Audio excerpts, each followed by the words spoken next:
یہ ایک ایسا رشتہ ہے کہ جس کے اندر بندھنے کے بعد مرد و عورت جو ہے وہ غیر اخلاقی حملوں سے، شیطانی وسوسوں اور اس کے جو ہے وار سے بچ جاتے ہیں، اور پھر اس کے بعد ایک ان کی سوچ اور فکر اور ہر ایک طرح کی جو ہے ان کے جذبات کو جو ہے ایک بہتر اور جو ہے وہ جائز جو ہے وہ ایک رستہ مل جاتا ہے۔ اور اس کے بعد جو خاندانی زندگی جب وجود میں آتی ہے تو پیارے پیارے سے جو بچے ہیں وہ گھر میں آتے ہیں، جس سے مرد و عورت کے جو رشتہ ہے، جو تعلق ہے، اس کو اور مضبوطی اور اس کو خوبصورتی میسر ہوتی ہے، اور ایک جو گھر ہے بچوں کی چہچہاہٹ سے جو ہے وہ ایک جنت نما بن جاتا ہے۔ اسی طرح چونکہ نسل انسانی کی بقا اور اس کی افزائش اللہ تعالیٰ کے نزدیک عائلی زندگی کا مقصد ہے، یعنی کہ اگر ہم دیکھیں عائلی زندگی کا مقصد کیا ہے تو اس کا اصل مقصد یہ ہے کہ بقائے نسل انسانی، اور اس پاکیزہ زندگی کا واحد راستہ عقد نکاح ہے، یعنی کہ مرد و عورت کا جو بہترین رشتہ ہے وہ جائز، اس کا راستہ جو ہے وہ عقد نکاح ہے، نکاح کے بغیر یہ جائز نہیں ہے،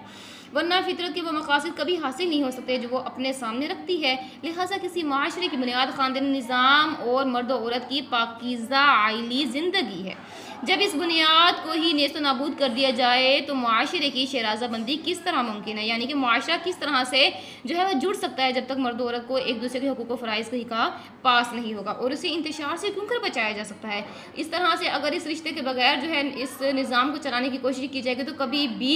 دونوں میں سے فریقین میں سے کوئی بھی کبھی جو ہے ایک دوسرے کا خیال نہیں رکھے گا، اس کے حقوق و فرائض اور اس کی جو ہے وہ ضروریات کا خیال نہیں رکھے گا، اور اس طرح سے ایک بہترین معاشرہ اور بہترین قوم اور نسل جو ہے وہ وجود میں نہیں آئے گی۔ اس لیے اللہ تعالیٰ نے عائلی زندگی کے استحکام اور بقا کے لیے نہایت وضاحت سے ہدایت دی ہیں۔ اللہ تعالیٰ نے شوہر اور بیوی کے تعلق کو محبت اور رحمت کا تعلق قرار دیا ہے۔ ارشاد ہوتا ہے وَمِنْ آيَاتِهِ أَنْ خَلَقَ لَكُم مِّنْ أَنفُسِكُمْ أَزْوَاجًا لِتَسْكُنُوا إِلَيْهَا وَجَعَلَ بَيْنَكُم مَّوَدَّةً وَرَحْمَةً۔ سورہ روم کی آیت نمبر 21 ہے، اور اللہ کی نشانیوں میں سے ہے کہ اس نے تمہاری ہی جانوں سے تمہارے جوڑے پیدا کیے تاکہ تم اس سے سکون حاصل کرو، اور اس نے تمہارے درمیان محبت اور رحمت پیدا کی۔ جب یہ والا رشتہ قائم ہوتا ہے تو اس کے اندر اللہ تعالیٰ تو اس رشتے کے بعد اللہ تعالیٰ کی خاص نظر کرم اور رحمت جو ہے وہ ان دونوں کے اوپر پڑتی ہے، اور اس طرح سے ان کے تعلق کے درمیان جو محبت اور رحمت کا جو ہے وہ ایک رشتہ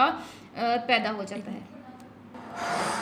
گویا شوہر اور بیوی کا تعلق ایک طرف تو جبلت کی تسکین کا باعث ہے، یعنی کہ ایک یہ فطری چیز ہے، ایک فطری ریکوائرمنٹ ہے اور اس کی تسکین کا یہ باعث بنتا ہے، اور دوسری طرف باہمی محبت، اعتماد اور رحمت کا ایک رشتہ ان کے درمیان پیدا کرتا ہے۔ دونوں روحانی تعلق کی بنا پر شاہراہ حیات میں ایک دوسرے کے ہم سفر ہوتے ہیں، یعنی کہ زندگی کا یہ جو راستہ ہے، زندگی کا یہ جو سفر ہے، اس میں ایک دوسرے کے ساتھی ہوتے ہیں، اور ایک مقدس معاہدے کے تحت ایک دوسرے کے مونس و غمگسار ہیں۔ ایک مقدس معاہدہ کیا ہے؟ نکاح کا، کہ یہ اللہ کے نام پر ایک دوسرے کو جو ہے خود کے لیے حلال کرتے ہیں اور زندگی بھر کے لیے ایک دوسرے کے جو ہے غمخوار اور ساتھی بن جاتے ہیں۔ اسی لیے اللہ تعالیٰ نے ایک دوسرے پر منصفانہ حقوق مقرر کیے ہیں، اور فرمایا وَلَهُنَّ مِثْلُ الَّذِي عَلَيْهِنَّ بِالْمَعْرُوفِ، اور اسی طرح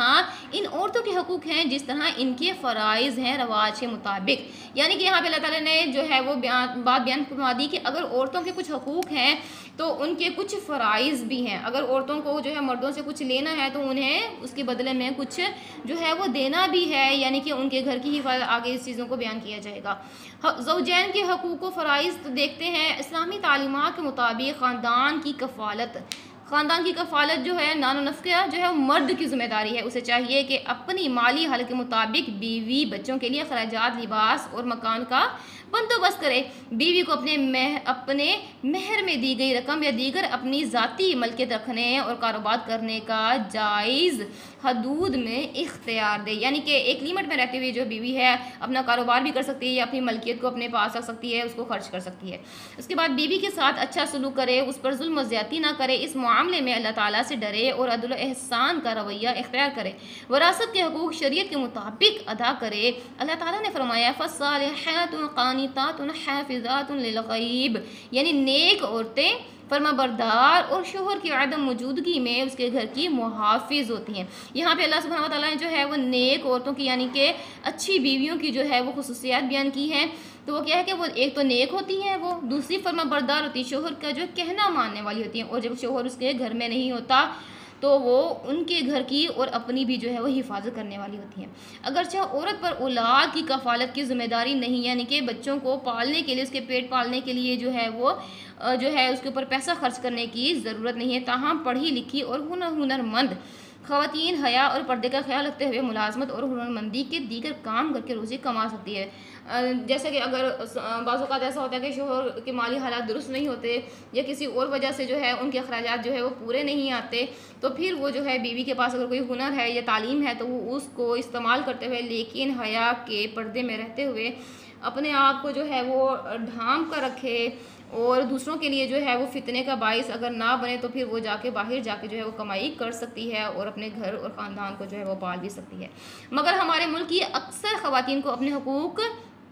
اپنے ان حقوق سے آگاہی حاصل نہیں۔ بیوی کا فرض ہے کہ وہ شوہر کی عدم موجودگی میں اس کی تمام اشیاء کی ایک امانت کی طرح حفاظت کرے، اس کے راز افشا نہ کرے، گھر کی باتیں دوسروں کو نہ بتائے اور اس کے اموال و اشیاء کے ساتھ ساتھ اس کی آبرو اور اس کے نسب و نسل کی بھی حفاظت کرے۔ اب یہاں پہ کچھ عورتوں کے کچھ حقوق جو ہے یعنی کہ عورتوں کے کچھ فرائض جو ہیں وہ بیان کیے گئے ہیں، اور وہ کیا ہے؟ پہلی تو بات یہ ہے کہ جو ہے شوہر کی عدم موجودگی میں اس کی تمام اشیاء کی ایک ایمانت کی طرح حفاظت کرے۔ اگر شوہر گھر میں موجود نہیں ہے تو عورت کے اوپر فرض ہے کہ شوہر کی جتنی بھی اشیاء ہے ان سب چیزوں کی جو ہے وہ حفاظت کرے گی، اس طرح سے جیسے کہ ہمارے اوپر جو ہے کسی ایمانت کی جو ہے وہ حفاظت کرنا فرض ہے۔ دوسری بات یہ کہ اس کے راز افشا نہ کرے، شوہر کی باتیں جو ہے وہ دوسروں کے ساتھ جا کے بیان نہ کرے، حتیٰ کہ اپنی اور اپنے شوہر کی جو آپس کے معاملات ہیں ان کو بھی کسی اور کے سامنے بیان نہ کرے، جو آپس میں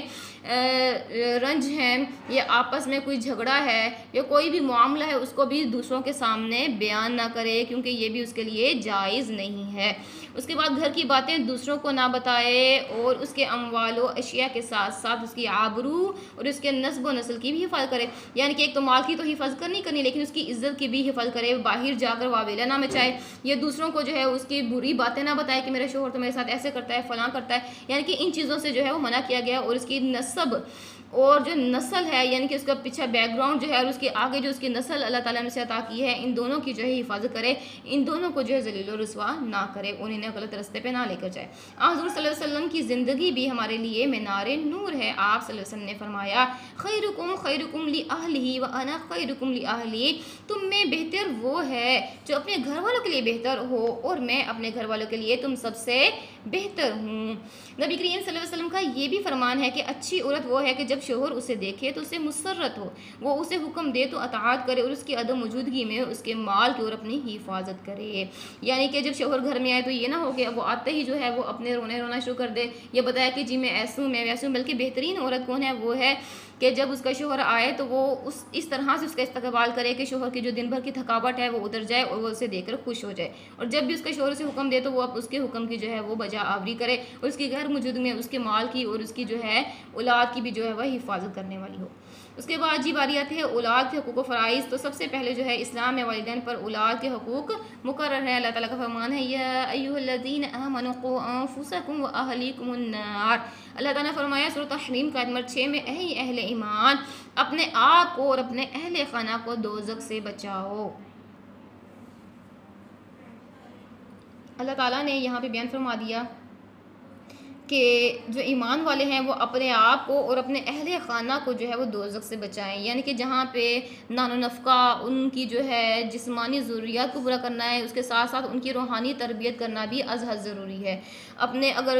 شوہر ہے تو اسے چاہیے کہ اپنی بیوی کو، اپنے بچوں کو اور اپنے دیگر گھر والوں کو جو ہے وہ آگ سے بچائے، اور وہ کس طرح سے قرآن و حدیث کی جو تعلیمات دے کر۔ اگر ہم اپنے بچوں کو بہت ہی اعلیٰ اسکولوں میں پڑھاتے ہیں لیکن انہیں دین ہی کے بارے میں علم نہیں، تو پھر وہ تعلیم جو ہم نے انہیں دلائی ہے وہ کسی کام کی نہیں، جب تک کہ ہم انہیں دین سے آگاہی نہیں دیتے، انہیں ان کے حقوق و فرائض، انہیں جو اوامر و نواہی سے آگاہ نہیں کرتے، تو ان کا یہ جو صرف دنیا کو کما لینا کافی نہیں ہوگا۔ اس لیے جو ہے وہ اتنا دینی علم ضرور ہونا چاہیے کہ آپ کو یہ پتا ہو کہ آپ نے کرنا کیا ہے اور کس چیز سے اللہ تعالیٰ نے ہمیں جو ہے وہ منع فرما دیا ہے۔ اسی طرح سے والدین کی ذمہ داری ہے کہ وہ اپنی اولاد کی اچھی پرورش، تعلیم اور اچھی تربیت کا اہتمام کریں اور پھر اچھی جگہ ان کی شادی کریں، اولاد کے درمیان عدل و انصاف قائم کریں۔ والدین کی وفات کے بعد بھی اولاد صالحہ ان کے نام اعمال میں نیکیوں میں اضافے کا سبب ہوتی ہے۔ اولاد کے فرائض میں شامل ہے کہ وہ اللہ تعالیٰ کی نافرمانی کے سوا والدین کا ہر حکم بجا لائیں، ان سے رحمت و محبت اور نرمی کا رویہ اختیار کریں۔ اب والدین یہ حق رکھتے ہیں کہ ان کی جو اولاد